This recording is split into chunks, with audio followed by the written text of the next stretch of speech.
Good morning, everyone. This is Ahmad Moradi. Thank you for attending our weekly agenda. We normally take a client or a guest that we bring in where we feel their valued knowledge, experience in the market adds a greater information to our clients, to our prospective partners, and working and educating the market. Today, we have the pleasure of having Mr. Graham Bolton. He is one of our esteemed colleagues who has been associated and working as an experienced data modeling practitioner and a renowned software quality expert with a remarkable talent for system performance improvement. So those of you who really understand those with the scalability and so forth, you can share the passion.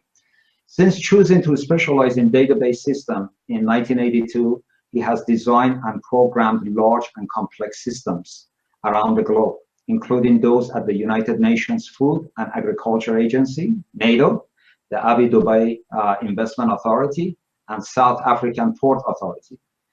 His 21-year involvement with the postcode lotteries of the Netherlands, UK, and Sweden is a source of great pleasure today. They have raised nearly 7 billion euro for more than 300 charities for people, nature, and health and welfare.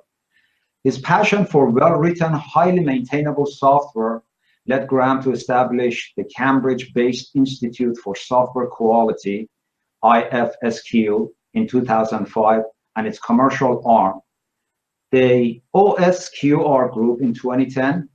Graham represents the IFSQ and the ISO, IEC, JTC 1, and SC7 software and system engineering mirror commitment NN 381007. In the media, he has been labeled as the software detective. So we are honored and having a pleasure of having Graham to give us an idea about what makes software hard to maintain. So with that, back to you, Graham. Well, thank you for the introduction, Ahmed. Today, yes, I'd like to speak about software maintenance. It's not a very sexy subject. People find it a little bit dull sometimes. But the important thing to remember about software is it's software because you can change it. Otherwise, it's hardware. Yes. And because we can change software, we expect to be able to change it quickly. And the speed and ease with which you can change the software is its maintainability. And I think to illustrate this, the best thing I can do is tell you what not to do. So if you want to make software which is hard to change, I can tell you how to do that. So let's just put in a little slide presentation here. What I'm going to tell you is how to make software hard to maintain, right, with the intention of helping you to make it easy to maintain. Perfect. And then after that, I'll tell you what effect it has. So perfect. The first thing you can do if you want to make your software hard to maintain is make it hard to test. For example, when you write subroutines or methods or functions, you make them as long as possible. You know, like 2, 3, 5 pages of code, maybe even as much as 60 pages of code is just one unit which you have to test. And of course, if you include while statements in that, you'll make it quite complex, which means it's going to take lots of ways of testing. So if there's 4 questions in a program, 4 if statements, you could end up with 2 to the power of 4 routes through the program. And when you get to 2 to the power of 10 routes through a program, you look at more than 1,000 tests you'd have to run. So by including lots of if and while statements in one routine, you can make your code hard to test. And if you nest those statements, that's going to guarantee that it's hard to understand for a programmer and hard to test. That's like a double whammy. If you look at the top of the screen there, on the left, you can see ifsq.org/indicator sp2, and that's telling you which of the IFSQ indicators we're talking about as I'm talking through this presentation. I'll come to that later. Now, if you've made your code hard to test, that's one thing. But if you want to try harder, you can make it hard to understand. So a programmer will have trouble reading the code. This will make it more difficult to maintain. Sorry? What do you mean by that? Well, your code hard to understand. Well, what happens is when a programmer is asked to fix a bug, then the first thing he has to do is to read the program and understand it, so he can decide, or she can decide, what changes to make to the program to make it work correctly. And of course, once it's been changed, it has to be tested. So if you take each of those three pieces of work and you make them more difficult, you're starting to understand what maintainability is. Because it's like if someone's sick, you can look at the symptoms. But if someone has no symptoms, doesn't mean they're well. But the symptoms are easy to understand, but the illness is more difficult. So we're talking about the illness, which is the poor maintainability, and the symptoms, which is the things I'm showing you here. Does that answer your question? Yes. Okay, good. So if we move on, step two, shall we say, is make your code hard to understand. So, for example, when you've written a lot of code, you can just put comments, signs around it and say, well, I don't need that anymore, but without saying who decided to comment it out, when it was commented out, or why it was commented out. That means the person reading the program doesn't have to read only the program which is working now. They also need to read all the comments with sections of code to see if that code is the reason the error occurred, or the absence of the code is the reason the error occurred. So you're increasing the amount of work they have to do when they're trying to fix a bug. Another thing you do is as you're writing your code, rather than finishing things completely, you just leave things half finished, and so maybe 90% finished, and you put a little thing called a to-do. You say, to-do, add this and that later. But you don't say exactly what needs to be done or when it needs to be done. Do you understand this, Peter? Yes. Can you give me an example of that, Graham? Well, I have a nice example of commented out code. I was working for a customer and they'd had some performance problems on deleting a dossier. So deleting a large amount of work. And they'd given a programmer the task of making that faster. And the programmer did this. And when he came to test how much faster it was, there was a question in there being asked, are you sure you want to delete this dossier? So he commented out the code so that the question wasn't asked. Then he ran his test. And he deleted 100 dossiers, and he found his program was 80 times faster. He was very pleased with himself. But he didn't uncomment that code. So when it got delivered to the customer decided to test this new delete dossier. So he made a fake dossier, and then he pressed the delete button. And then because it didn't come back with the question, are you sure? He said, it's not working. Click, click, click, click, click. And then because the program had been made very fast, it deleted then 8 dossiers of real data. And they had to go back to a backup, and they lost the entire organization's work for the first part of the morning. Wow. So these things, This is what programmers do. Programmers are very powerful people. They can make really big mistakes. And that's a practical example of commenting out code. Right. So if I move on to the next thing, which is you make your code hard to modify. So we've looked at hard to test. We've looked at hard to understand. But of course, once the programmers understood the work which has to be done, they actually have to carry it out. They have to change the code. So if lots of numbers are being used, numbers like 17 and 34 and 126, and they've been used in the code without explaining what they are and without being given a name as a constant or a parameter, that means the code's really quite difficult to understand. I have a nice example. So to everybody who's watching today, I'm going to ask you a very simple question, but you have to think about why I'm asking the question. How many seconds are there in a minute? Well, normally your answer is 60, right? That's right. 60 would normally be the answer.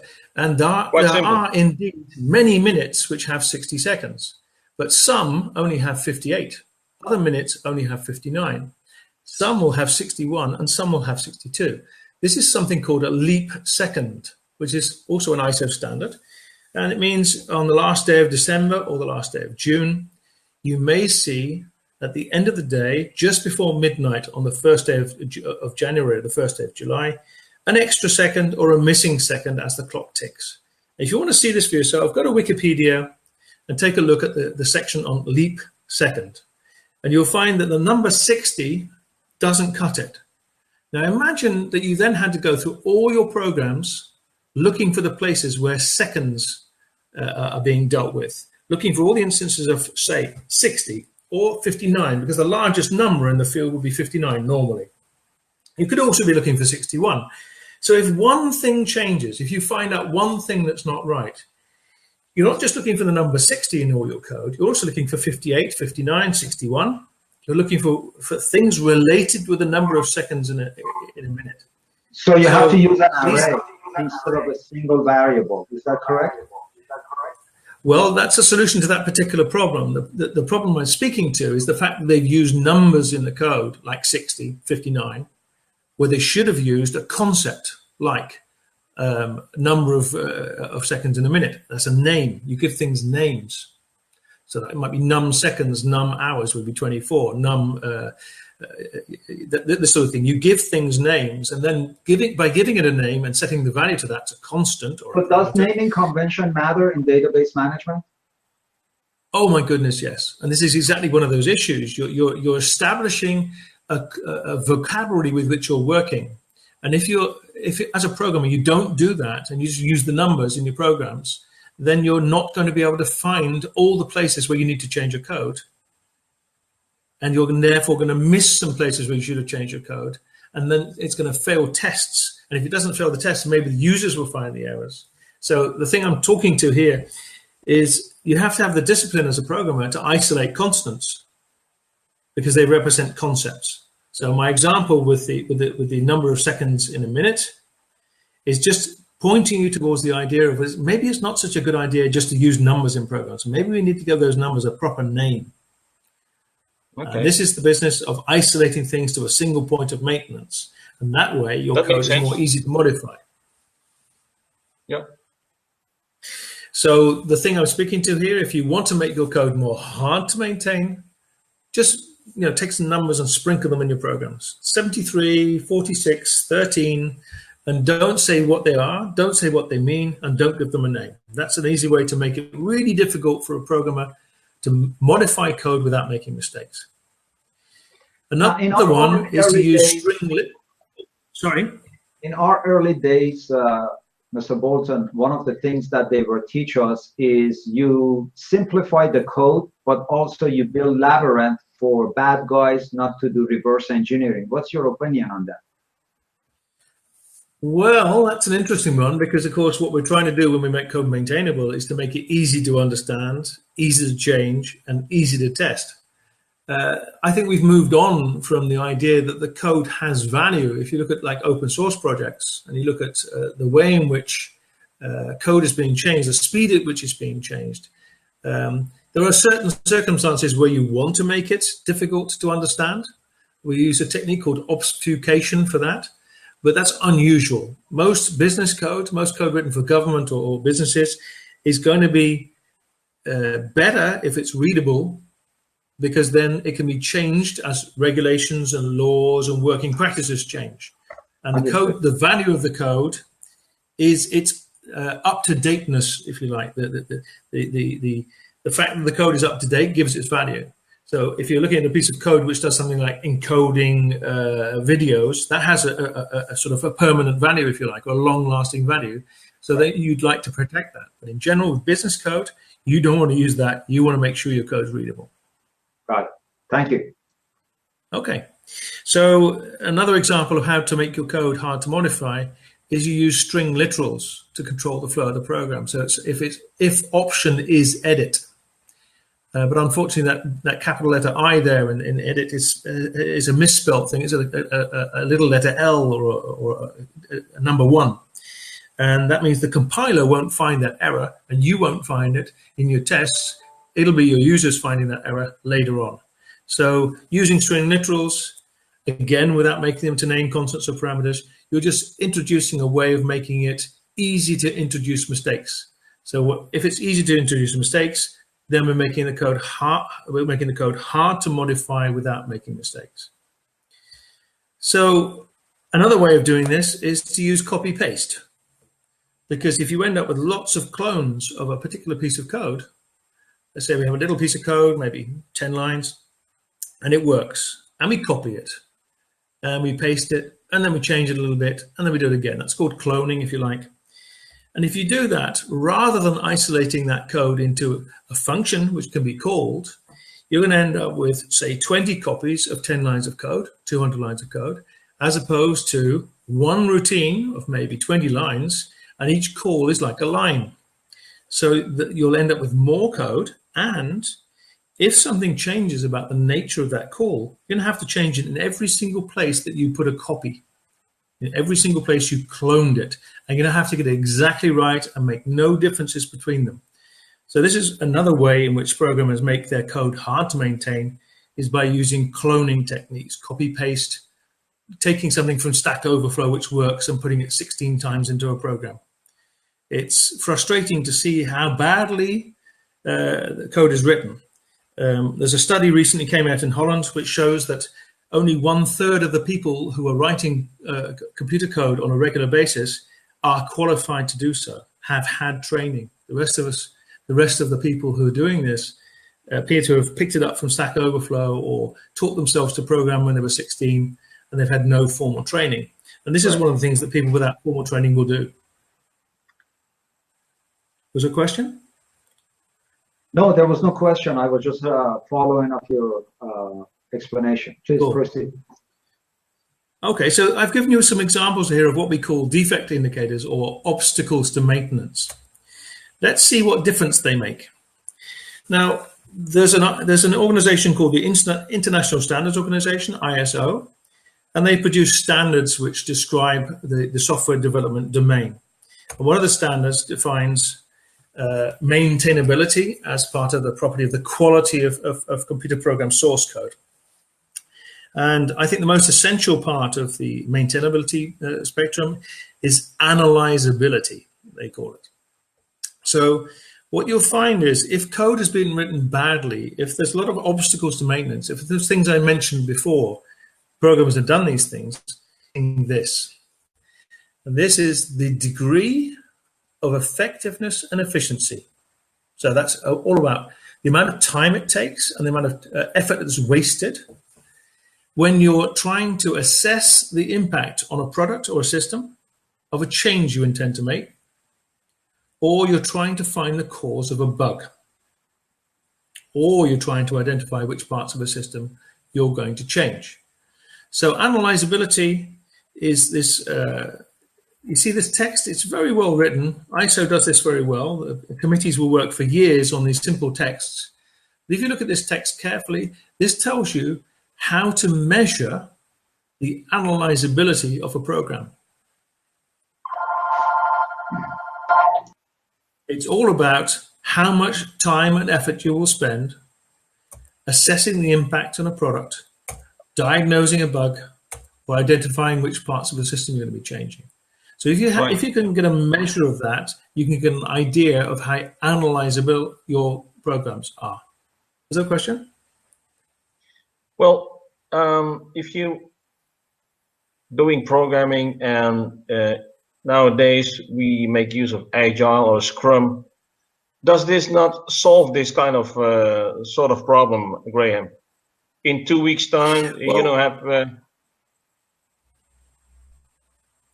it addresses it to a certain extent, Peter. The Scrum and Agile, they're essentially ways of working together, and some contracts and some processes. And one of the processes in Scrum is called the definition of done. It's an aspect that every now and then code is checked against the definition of done to see if it's finished. Now, if there's nothing in there about how analyzable the code should be, then a Scrum team is required not to address it, because it's supposed to only do the things which have been agreed. So if you've made no agreements about maintainability, you may end up with code which is hard to analyze. So it'll be ineffective, and people will be working in an inefficient way when they're asked to debug, to find a bug in a program. So you must specify in your Scrum definition of done something about code quality. It's essential. So yes, Peter, it formalizes it. It gives it a place in the development process, but no, there's nothing predefined in Scrum that makes sure the code is clean. shall we say. Does that answer your question? Yes. Well, yeah, that's another question pop-ups in my mind. So if the program is running well and the users are happy and it's up and running, so does this really matter? It's a good question. Software is, as I said at the beginning of the presentation, part of the definition of software is that it can be changed. So we would have to look at why do we want to change software? Well, sometimes it's because, shall we say, for example, a security leak has been found. Someone's been using something called SQL injection, perhaps. So then we would want to change our software fairly quickly because the software has a security flaw. So we want to be very effective and efficient in finding all the places where we're going to have to change software. Would you agree?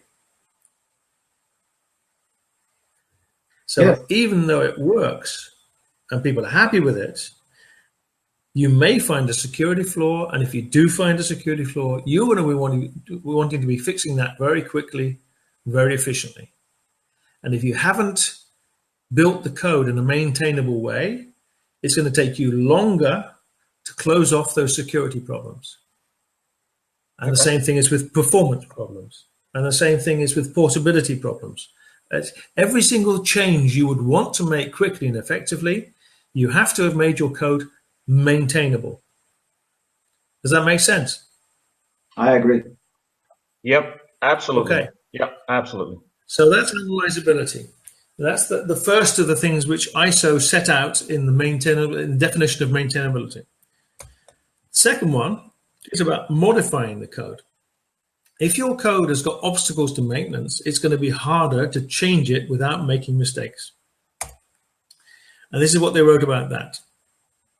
It's the degree to which a product or system can be effectively and efficiently modified without introducing defects. This is essential. If you tell a programmer, go fix a bug, and the programmer introduces a new bug every time he fixes a bug, that programmer will have work for the rest of his life. And actually, there's a number, I've forgotten, to be honest, what the number is. It's got a name, but when it reaches 1, that's the point at which you are no longer able to maintain a system, because it's the number of bugs introduced when fixing a bug. It has to be less than 1. Otherwise, you can all go home. We always do. But the difference is you just stay there, you don't come to work the next day. And this is introducing bugs is a form of degrading existing product quality. So, for example, the degree to which you can make a change to a piece of software without impacting its performance or its security, some other aspect of quality. Correct. So this is modifiability. How quickly and easily can we make changes without making mistakes and without making the program slower, less secure, etc. Does that make sense? Absolutely. Yeah. Yeah. So that's part of the definition of this ISO standard called 2510, and I'll get there's a link to it at the end of the presentation. It's something you have to buy, but there's also things about it on Wikipedia which you can read. So it's been out since 2011. So it's been out there 7 years already, and the standard which precedes it was there for 10 years. So this industry has been talking about and understanding software quality for the best part of 20 years. So these things I'm telling you now are not new in any way at all. But very few people in the software business seem to be interested in this aspect of maintainability until it's too late. And effect 3 is when we come to test the code. So we've read it and understood it, we've changed it, and now we want to be sure that we have changed it in such a way that it's not gone wrong. And to do that, we as programmers need to test our code. And testability is defined by the ISO standard as being the degree of effectiveness and efficiency with which you can establish test criteria for a system, product, or component. So, for example, how do you test a mobile phone? Well, you test its microphone, you test its speaker, you test its screen. So you test either systems, products, or components. and how easy it is to perform those tests. So it's not just the test criteria. You have to be able to define test criteria quickly and efficiently, but you also have to be able to carry out those tests quickly and efficiently. So testability is a whole subject all on its own. And obstacles to maintenance will make a system more difficult to test or less difficult to test if you take the obstacles out. So this is the basic premise, is that there are these symptoms, if you like, of poor software quality, and they're obstacles, they're things which get in the way of reading, changing, and testing programs. Brown, this is this definition of maintainability. Got it. Does testability help reevaluate the way that the programmers write code? Is this a correlation that the project manager has to work with the dev team as well as the testing team, that they can understand that there are flaws in their coding sequence and they need to improve those portions? Is that how testability helps the developers to build a better quality assurance? Well, Ahmad, one of my particular interests is something called test-driven design and test-driven development, which is a spin-off from something from a number of years ago called extreme programming. And extreme programming, one of the premises was, first you write the tests for your component, then you write the component and get it to work. And then when it's working and it does what it should do according to the tests, then you look at how well it's designed. And if it's designed poorly, you design it well and then retest it. So instead of doing, shall we say, design, build, test, what you would do was test, build, design. Now, people really couldn't get their heads around that. It was difficult for them to accept that you first write the test, then write the program. And it is even more difficult to say, hey, well, if I've written a program, how do I do it without a design? Well, doing a design for a program, you've got to understand the entire scope of the program. So let's say you say, just a simple program like 2 to the power of n. When n reaches a certain value, you'll go out of bounds. So you have to have tested, first of all, establish what the bounds are. Then you need to write a test to see that it performs well up to the bounds. And then you're going to write another test which takes it out of bounds, and the program should then fail with the appropriate exceptions, etc., saying it's gone out of bounds. So as you understand the particular aspect of the thing you're programming, if you like, the material you're working with, as you understand that material, you're going to be building up a set of tests and establishing a design in retrospect, because initially you didn't understand the whole thing, but the more you understood it, the more design you got and the more tests you got. So the discipline of writing tests first and then writing everything else after, it's something I approve of. I like that, but we can't ask everybody to. Understood. Does that answer your question, Ahmad?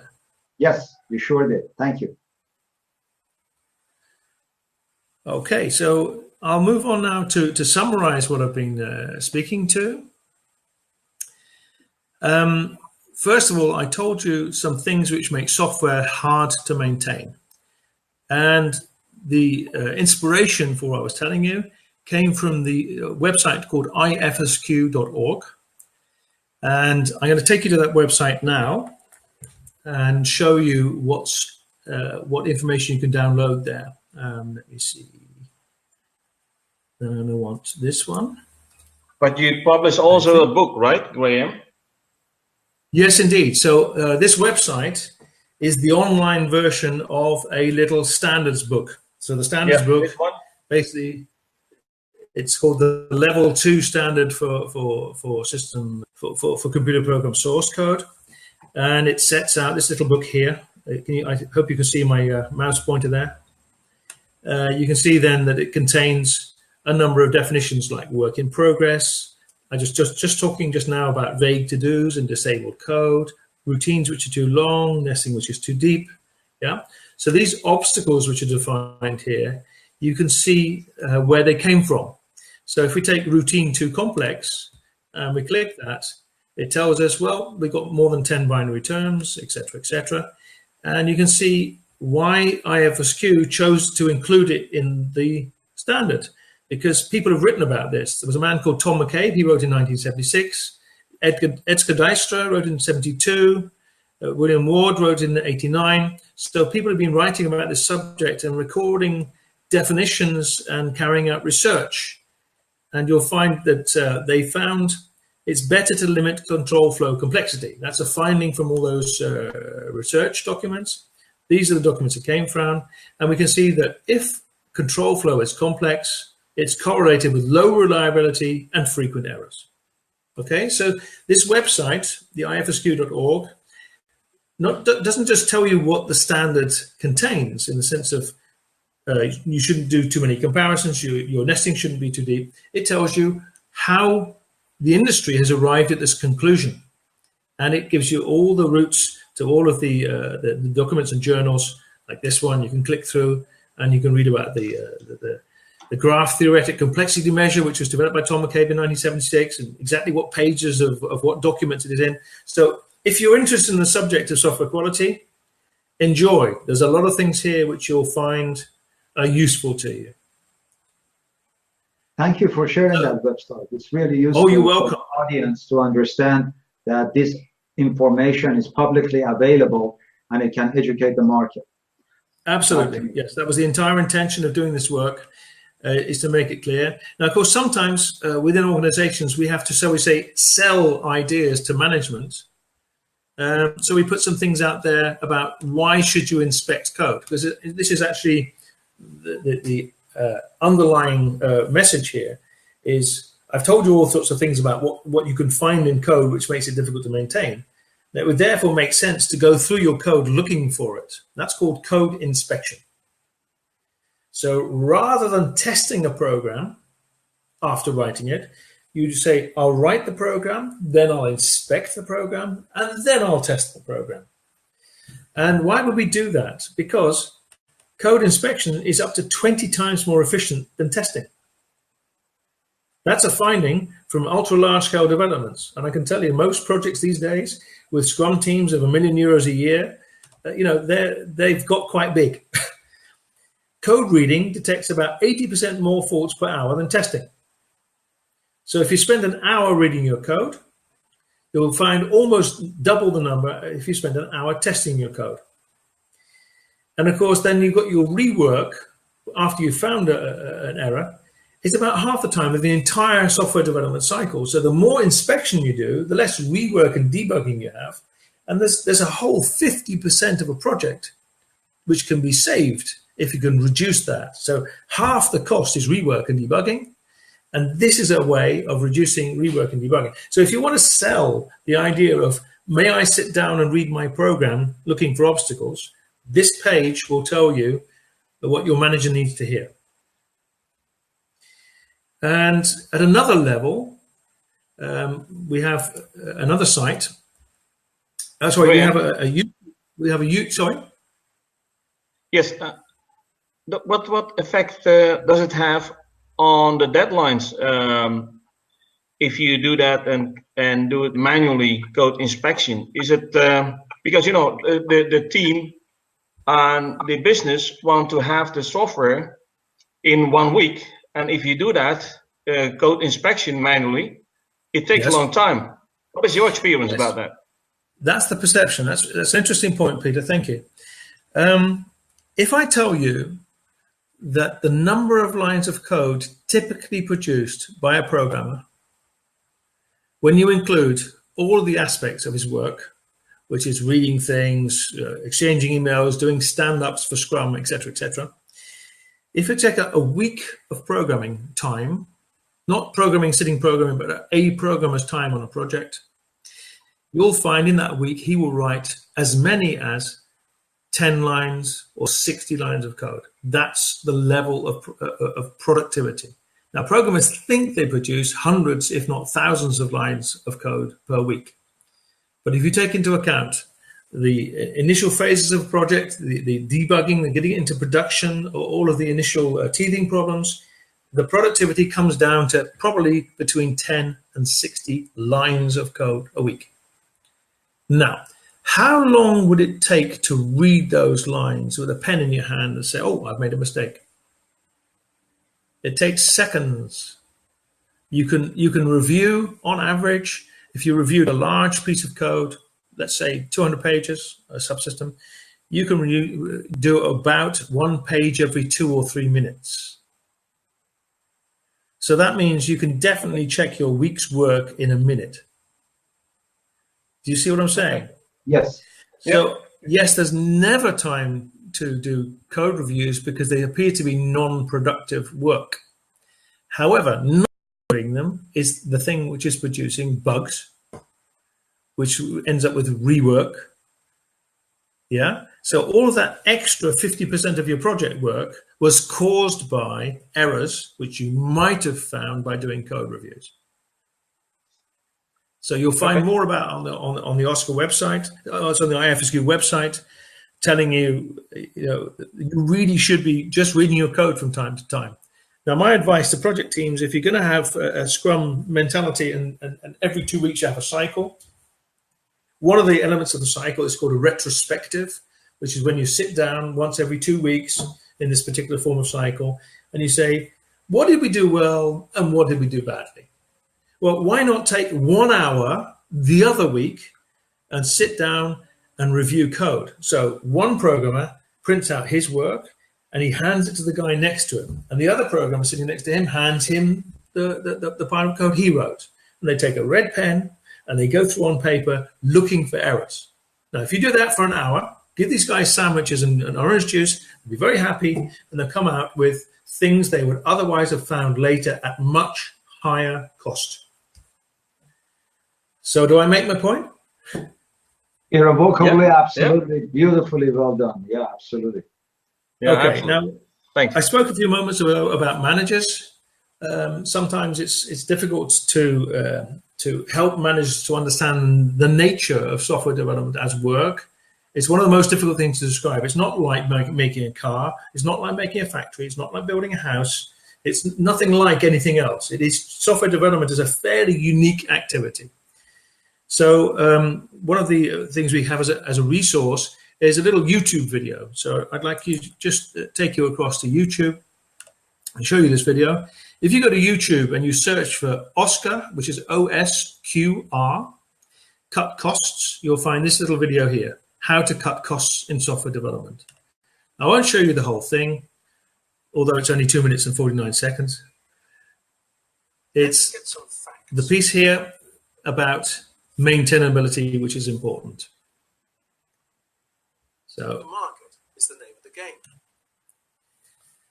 So when do we know when the software is poorly maintainable? When making changes takes longer than expected, this sort of thing. Another symptom is that work is not done right first time. So it has to be redone with the benefit of hindsight. And then it has to be redone again with the benefit of even more hindsight. A lot of time is spent going around in circles. Another sign that you're paying. So this little video, if you want a manager to sit down and listen to something for 3 minutes, have a look at that video. He might enjoy it. And other managers, again, will be more responsive to ideas which have been expressed by other people in the fullness of time. And pictures help. Like this is a problem. If you don't do maintenance on roads, this sort of thing can happen, or waterways. You can get collapses. You can get things which collapse under their own weight. So this site is called technicaldebt.org, technical-debt. Technical debt was invented many years ago. I'll go down to where it was invented. Let me see. There we go. Ward Cunningham invented it. Where did it come from? Some description. Martin Fowler then quoted him. And it's like a ball and chain on your leg. It holds you back. It's like the stock market. You can go a certain way and leveraging things, but after a while it breaks. It's like pushing a boulder up a hill. It could be managed in the same way as you manage a country's debt. You establish a debt ceiling, and if you hit the debt ceiling, you have to go back. Yep. So there's a whole bunch of information here about technical debt, a little collection of quotes and pictures and clever stuff to help you work it out. The vicious cycle: poorly written code leads to more time and it costs more. the business becomes less agile, you make less money, there's less money for future development, and you end up writing the code badly. So you get into that little cycle. So there's a whole bunch of little inspirational things here. And my favorite one is this one, is there are 4 sorts of technical debt if you look at it from this perspective. You can either be prudent with your debt and saying, well, we're going to ship now and deal with the consequences. So you know what you're doing, and it's deliberate and you're careful. If you didn't know, you may end up with this sort of stuff. If you didn't know at all and you're just being careless. So this particular set of quadrants, which was put out by, let me see, Martin Fowler, clever guy, he's explained that quite well. So this is worth a look if you're interested, if you like, at the management level of what is technical debt and what should I do with it. And technical debt is essentially these obstacles to maintenance which have not yet been cleared up. Very interesting, very informative. Thank you. So that's the name of the standard right there. I'll just finish off if I may, Ahmed. I've got about 30 seconds to go. That standard there, that's the one you should be looking for if you want to understand the definitions and what difference it makes. And here's some resources, which I've mentioned before, ifsq.org. We've got technicaldebt.org. We've got oscar.com, which has got some more commercial stuff on it. We've got sqmi.nl. If you happen to speak Dutch, that's the place to go. And you guys, you can all mail me if you want, if you have specific questions. And that's my email is really easy. It's my first name at my last name and dot the country I live in. So I have one question, Graham. Sure. I have one question. Yes, Peter. Does DevOps underpin what you have presented regarding maintainability of the software? Interesting. What DevOps does is it brings development and operations closer together. And that's quite obvious when you think it's just DevOps, right? So what we want from Dev is they're not introducing errors which are then quickly taken into operation. So it becomes more crucial to be able to respond quickly if an error is made and to produce less errors, which means we have to produce code which is testable. So we can design test sets and run sets efficiently and effectively. And we want our code to be modifiable, which means that when we change the code, we don't make mistakes. And we want our code to be analyzable in the sense that when we read it, we find all the things we should change, not just some of them. So DevOps and code quality, maintainability go hand in hand. Okay, thank you. Sure. Well, so we thank you, Mr. Bolton, for taking the time and educating the market. These informations are extremely valuable. We all have been a veteran in the industry, so we appreciate the excruciating pain and the fun that is associated with code, software, maintenance, upkeep, changes that we constantly have to do because it's a living, eating, breathing technology and solution that we bring as software. And with that, we'd like to thank our audience for watching this event, and be sure to ask questions or contact Graham at bolton.nl for any questions or email that you may have about software, or send us at inquiry@netstairs.com, and we'll forward those questions and get you the answers. If you need some collaborative sessions and so forth, you also let us know, and we schedule and have you engage and get straight answers. Thank you, and wishing you a great week, and we'll see you next week. Ciao for now. Oh, one thing. Thank you. I'd like to come back and do a section about performance and maybe about databases. So look forward to seeing you again. Okay. Absolutely. We look forward to it. Ciao. Thank you.